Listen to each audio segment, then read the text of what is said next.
नमस्कार दोस्तों, मेरा नाम है विजय कुमार। आप देख रहे हैं कॉमिक्स पिटारा चैनल को। तो चलिए दोस्तों, बाकेलाल की इस हंसे और मजेदार कॉमिक्स को शुरू करते हैं, जिसका नाम है शुभ मंगल सावधान। आप देख सकते हैं इसका कवर पृष्ठ कुछ इस तरह का है। ओके, देख सकते हैं। बाकेलाल ने विक्रम सिंह की मृत्यु के लिए योजनाएं बनाने के अलावा खुद के लिए एक नियमित काम और तय कर रखा था, और वो काम था हर रविवार को वन में जाकर आम खाने का। ना जाने कितने अरसे पहले मेरी जीवा ने आम का स्वाद चखा था, कब से हार का स्वाद ही चख रहा हूं। आज तो पेड़ के सारे आम खा जाऊंगा। पेड़ के नीचे गुठलियों का पहाड़ खड़ा कर दूंगा। झूठ मत बोल बाके, अबे पिछले रविवार को ही तो कमबख्त कत्लेआम मचा कर गया था तू यहाँ। खूनी हत्यारे, तू पेड़ से फिसल जाए, तेरी टांग टूट जाए और बेड़ा गर्क हो जाए तेरा। तू लंगड़ा कर चले, तू बैसाखी भी न थाम सके, तेरे हाथ भी टूट जाएं, तू नरक में सड़े, सत्यानाश हो जाए तेरा और बेड़ा गर्क भी। बाकेलाल ने जैसे ही एक आम तोड़ने के लिए हाथ बढ़ाया, रुक जा दोस्त, मुझे तोड़ने की कुचेष्टा मत कर। यह आवाज कहां से आ रही है? आम से? दोस्त, हम आम ही बोल रहे हैं। तो हमें खाने आया था, क्यों ना हम ही तुझे खा जाएं। भूत, इस पेड़ में भूत है। मेरे भाई को तुम जैसों ने अचार बना डाला था, आज हम मानव का अचार बनाएंगे। रुक जा दोस्त, हम तुम्हें कच्चा चबा जाएंगे। भूत पिचास निकट नहीं आवे, महावीर जब कथा सुनावे। हे बजरंगबली, विशालगढ़ के भावी सम्राट को इन भूतों से बचा लो। ये कौन हंस रहा है? पूरा जंगल ही भूतिया है क्या? किट किट बू। कौन हो तुम? नंदू, नंदू फेकूचंद। मेरा नाम नंदू फेकूचंद है। भयभीत होने की जरूरत नहीं है युवक, वो पेड़ भूतिया नहीं है। आम की आवाज मैं निकाल रहा था। आम की आवाज तुम निकाल रहे थे? बाकेलाल के साथ मखौल कर रहे हो? आवाज मेरे इतने करीब से आ रही थी और तुम तो पेड़ से इतनी दूर खड़े हो। इसे आवाज फेंकने की कला कहते हैं बाकेलाल। अभी देखो, तुम्हारे पांवों के पास से पौधे की आवाज निकालता हूं। देख बे बाकेलाल, पीछे मत आइयो, कह देता हूं। अगर तूने मुझे कुचला ना, ठीक ना होगा, क्योंकि मैं कुचला जाऊंगा। पैर उधर कर ले बे, मैं खुजली वाला पौधा हूं। ओ थारी जय हो, ये तो पौधे से सचमुच आवाज निकाल रहा है। तभी वाओ वाओ, हाय हाय, ये आवाज भी तुम निकाल रहे हो क्या? नहीं तो। हे राक्षसों के देवता, झूम बराबर झूम तारा, तेरी पराजय हो। जल्दी से प्रसन्न होकर मुझे वरदान दो, वरना मैं फिर से तुम्हें अपनी राम कहानी सुनाऊंगी। वो राम कहानी जिसमें राम नहीं है। राम को छोड़िए जी, राम का नाम भी नहीं है। अजय राम के नाम को भी छोड़िए। आखिर राक्षसों की कहानी में राम के नाम का क्या काम? मेरा मतलब बहू, सास बहू वाला बहू। तो फिर तुलसी अगर प्रकट नहीं होते तो सुनो फिर से राम कहानी, यानी मेरे कमबख्त इश्क की कहानी। मैं वीर राक्षस कमबख्त इश्क पर लट्टू थी, तो उसे फांसने की नियत से मैं जा खड़ी हुई उसकी राह में। बेबो मैं बेबो, दिल मेरा ले लो, दिल देने आई ले लो जी ले लो। तो दे दो भाई, मैं फोकट की कोई चीज नहीं छोड़ता। है सुंदरी बेबो, तुम्हारा नाम क्या है? बेबो, हे सुंदरी बेबो, मुझे पहली नजर में ही तुमसे इस महीने का पहला प्यार हो गया है। मुझे भी तुमसे पहला प्यार हो गया है कमबख्त इश्क, क्योंकि तुझे फांसने के बाद तो मुझे पहले के 8 प्यार बेकार लगने लगे हैं। क्या तुम मुझसे विवाह करने के लिए तैयार हो सुंदरी? पहले ये बताओ कमबख्त इश्क कि तुम्हारे घर में नौकर नौकरानी, मेरा मतलब माता पिता है ना? मेरे माता पिता की तो पहले बीबी ने ही धक्के देकर खदेड़ दिया था। मेरा मतलब उन्हें तो कब का शेरनी खा चुकी है। चलो कोई नहीं, कोई नहीं, मेरा काम तो तुमसे ही चल जाएगा, क्योंकि तुम में मुझे जोरू का गुलाम बनने के तमाम लक्षण नजर आ रहे हैं। तो मैं ये रिश्ता पक्का समझूं? बिल्कुल पक्का। मेरी खिचड़ी भी पक गई। इस तरह मेरा और कमबख्त इसका इश्क परवान चढ़ने लगा था। शाम सवेरे मैं बेबो बेबो कहूंगा, मैं अबे अबे ओ कहूंगी। और रात और दोपहर को क्या कहोगे कमबख्त? प्यार से कहा है, बुरा मत मानना। दोपहर रात और शाम सवेरे अब मैं बेबो बेबो कहूंगा, मैं बेबो का गुलाम बन के रहूंगा। आपके मुंह में घी कंकड़, मेरा मतलब शक्कर। मगर ये मेरी गलतफहमी थी। कमबख्त इश्क मेरे दिल पर छुड़ियां चलाने के लिए मेरी ही सौतेली बहन लोलो और छप्पन छुड़ी को मेरी सौतन बनाकर ले आया। इसे खेल ना समझो सनम जी, मैंने तुम्हें प्यार किया, तुम जैसे भी हो जो भी हो सनम जी, मैंने तुम्हें प्यार किया। फिर पहली वाली कलमुही का क्या होगा? वो खाना बनाएगी, झाड़ू फटका करेगी। तुम्हें भी मुफ्त की नौकरानी मिल जाएगी। मैं तुम्हारा कितना ख्याल रखता हूँ। झाड़ू से तो मैं इस चुड़ैल को पीटूंगी और पानी फेरूंगी तुम्हारे इरादों पर। बेबो, मेरा नाम इवई ही नहीं है। घुर्र, ये क्या कर रही हो बेबो? घर आई घर की मालकिन का कोई ऐसे स्वागत करता है क्या? झाड़ू की तीलियों से इसे मोरनी बना रही हूं जी, फिर इसे बागों में नचाऊंगी। आप बीच में मत पड़ो जी, इसको तो मैं देखती हूँ। ये क्या मुझे मोरनी बनाएगी? मैं इसे चील बनाती हूँ, जैसा तुम कहो भाग्यवान। आ आई, लो चिल्ला पड़ी, बन गई ना चील। वैसे भी ये तुम दोनों का मामला है, मैं क्या कर सकता हूँ नजारा देखने के सिवा। कब से बिल्लियों को द्वंद नहीं देखा था। पर मुआ सत्यानाशी बेईमान कमबख्त इश्क झूठ बोल रहा था। वाह सुबक सुबक, कितनी दुख भरी कहानी सुना रही हूँ। हे देवता, कम से कम हस्तपोष देने के लिए तो प्रकट हो जाओ, फिर भले ही चले जाना अगर मैं जाने दूध तो। मेरा मतलब हाँ तो मैं सुना रही थी राम कहानी। हाँ तो मैं बता रही थी कि वो कमबख्त कमबख्त इश्क पूरा कमबख्त ही निकला। वो कमबख्त कमा रहा, तब तक तो मूक दर्शक बना रहा, तब तक तो मूक दर्शक नजारा देखता रहा जब तक मुझे छप्पन छुरी पीट रही थी। पर जैसे ही मैंने बेबो दांव मारा, जैसे ही मैंने छप्पन छुरी की पिटाई शुरू की, ये क्या कर रही हो तुम दोनों? लड़ाई झगड़ा अच्छी बात नहीं है। हाँ नहीं तो देखो जी, मैं कह देती हूँ ऐसे नहीं चलेगा। तुम हम दोनों में से किसी एक को चुन लो, फैसला कर लो। तो कर लिया फैसला, मेरे गुफा में रहेगी छुरी और तू जाएगी बाहर। नामुराद कमबख्त इसने मुझे धक्के मारकर और लात मारकर गुफा से खदेड़ दिया, पर मैं पीछे नहीं रहने वाली थी। मैं भी कसम खाती हूँ कि मैं भी दूसरी शादी करके रहूंगी। हाँ जी हाँ, देख लीजिए। ओए जा, ओए मैं भी देखती हूँ कि कैसे गलती है थारी दाल। मैं तेरी दूसरी शादी होने ही ना दूंगी। जिसने थारी से शादी की उसकी खैर नहीं। क्यों कमबख्त इश्क, जैसा तुम कहो भाग्यवान। मेरी जलनखोर सौतेली बहन बचपन से मुझसे जलती आ रही थी। नासपीटी, कमीनी, कलमोही, मेरी खुशी उसे फूटी आंख भी नहीं भाती थी। आखिर मैंने एक मुर्गा, मेरा मतलब दूल्हा, फांसा अपने लिए, परंतु मैं तो हार गया कमबख्त इश्क, मुझे तो मार गया कमबख्त इश्क। बू।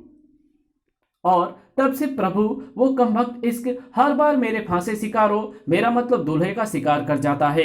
बार बार ये बेइंसाफी मैनू नहीं चाहिदा है।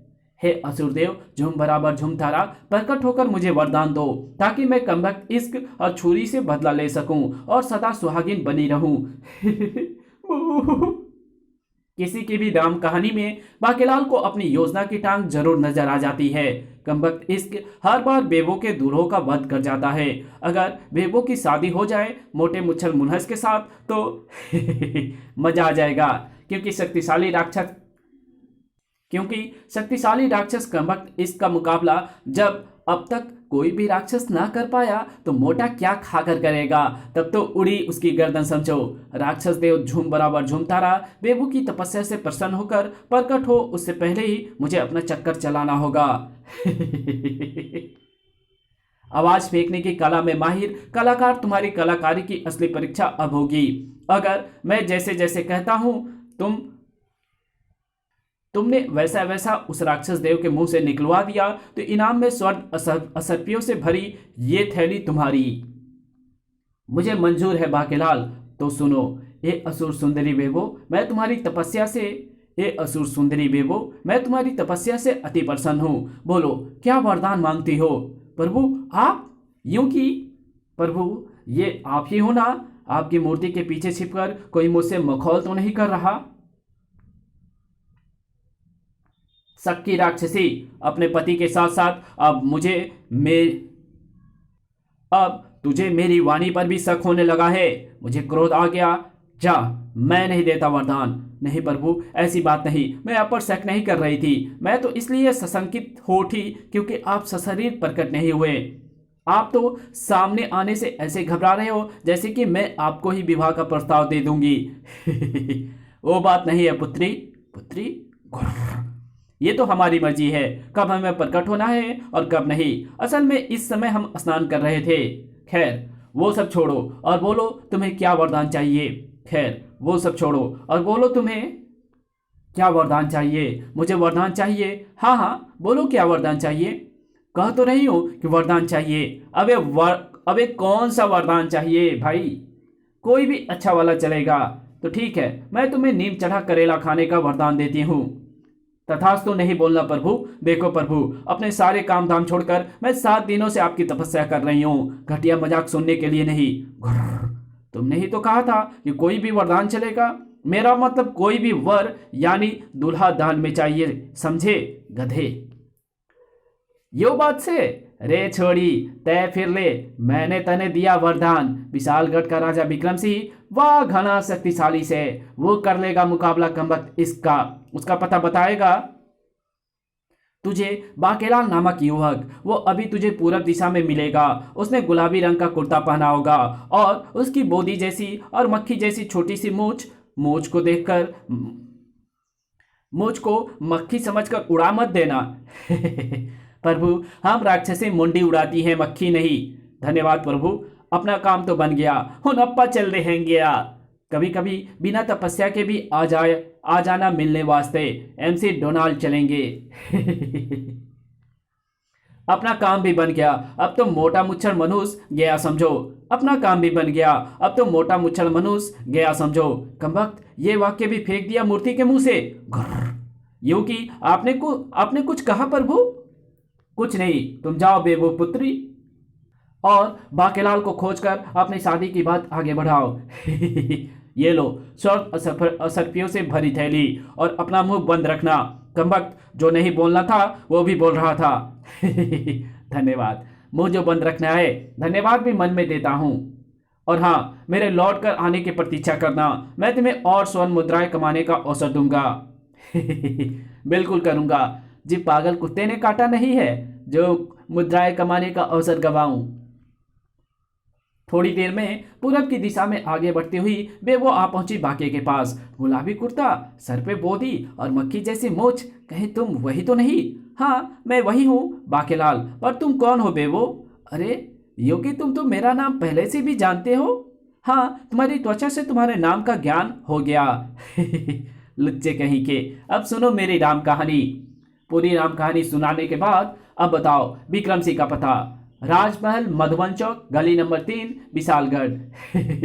पर तुम्हें वहां राजमहल में जाकर हंगामा करने की जरूरत नहीं है। मैं विक्रम सिंह को समझा बुझाकर कल इतने ही समय तुम्हारे इलाके में भेज दूंगा, ताकि कमबख्त इसको भी कोई खास परेशानी ना आए उसकी गर्दन उड़ाने में। ठीक है, कल इतने ही समय मैं तुम्हारा और अपने दूल्हे का यही इंतजार करूंगी। ठीक है, अब मैं चलता हूँ राजमहल, क्योंकि वहां पहुंचकर भी तो चलाना है कोई चक्कर, वरना मोटा विवाह के लिए तैयार कैसे होगा। इधर मां के मोटे के दूसरे विवाह की तैयारी कर रहा था और उधर खतरे में था विक्रम सिंह का पहला विवाह।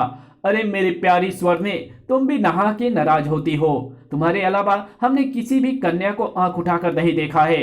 हाँ, जिसको भी देखा है आंख मार कर देखा, टकटकी बांध के देखा। दरअसल अभी अभी विक्रम सिंह एक विवाह समारोह में सपरिवार सम्मिलित होकर लौटे थे। अरे वो तो हमारे आंखों में मक्खी जा घुसी थी और एक आंख बंद हो गई। अरियलपुर की राजकुमारी ने इसका गलत अर्थ निकाला और झांपा रसीद कर दिया। अजी आप न बस रहने दो। मैं अपनी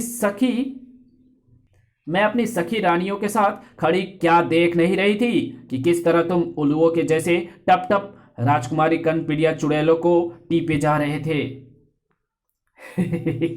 वो है ही इतनी सुंदर। मेरा मतलब हम तो उसके पल्लों में गुदे हुए विचित्र भाषा के शब्दों को पढ़ने का प्रयास कर रहे थे। हमारे मित्र राजा झूठा सिंह से पूछ लो। अजी वो तो अपने नाम की तरह ही झूठा है। लुटोरे का गवाही जोर से लूं? चंपू समझा है क्या मुझे? और माताश्री वो क्यों भूल जाती है? रंगीले पिताश्री के लार ने टपक टपक कर पूरे गिरबान से लेकर तोन तक तो सरोबार कर रखा था। गुरुकुल भांगड़ी में एक सखी के साथ क्या पकड़ लिया था मुझे, कैसे चिल्ला रहे थे मुझ पे। अब खुद अरे वो तो रसगुल्ले का रस टपक गया था हमारी तोन पर, तो मुझे लार समझ रहे थे। ना समझ कहीं के। अजी हम तो है ही ना समझ, सारी समझदारी तो आपके घुटनों में ही भरी पड़ी है। और उसके बारे में क्या कहना है आपको? जो बस अब हम और सफाई नहीं देंगे, आखिर विशालगढ़ के राजा हैं हम, सफाई मंत्री नहीं। हाँ नहीं तो वाह क्या झाड़ लगाई है, शाबाश विक्रम सिंह। झूठ बोले कौवा काटे, काले कौवे से डरियो। मैं मायके चली जाऊंगी, तुम देखते रहियो। चलो पुत्र कोप भवन में। हाँ बापू, अब अगली मुलाकात कोप भवन में ही होगी। घुर्र।